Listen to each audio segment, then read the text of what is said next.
Good evening. Once again, it's time for the HideNet International and Domestic Hide Market Report. My name is Don Oshman, Editor-in-Chief of HideNet, and this is this weekend's report. It's Sunday night, April 17th, 2015.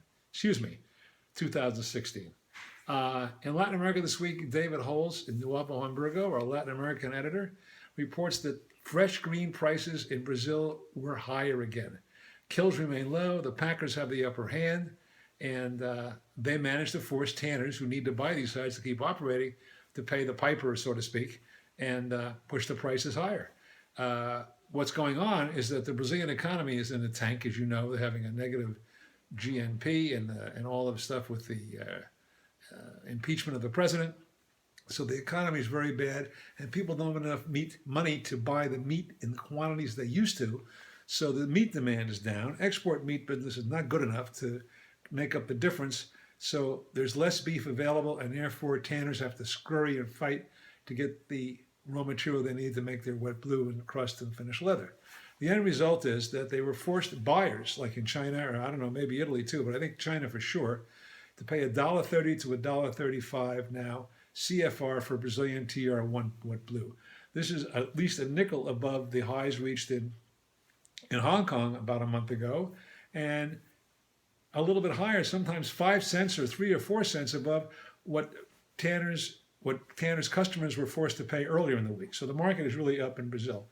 But volume is light because people who buy at these prices are buying hand to mouth. They don't want to pay too much for the wet blue, and if they can afford not to buy it, they will.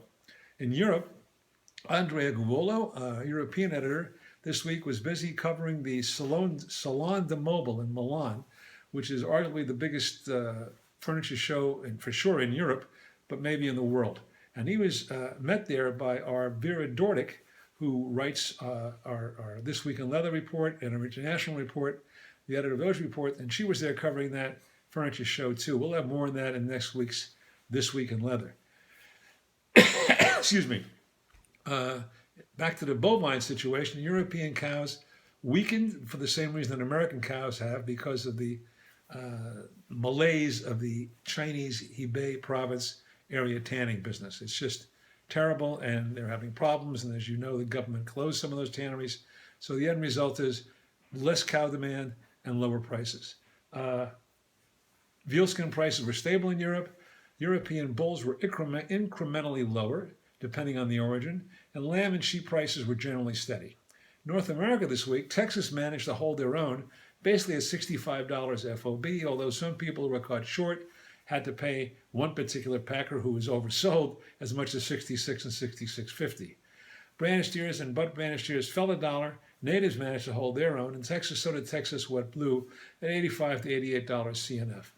Plump cows fell $1. Again, as for the situation, the same as Europe, in the Hebei area and China primarily, other areas too.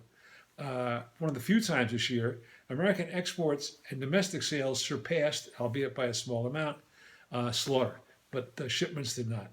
So go to HideNet.com, get a free trial, and see what we think the market's going to do the next week. We're right 85% of the time. Thank you for watching. Look forward to seeing you Sunday night again. Same time, same place. Thanks for watching.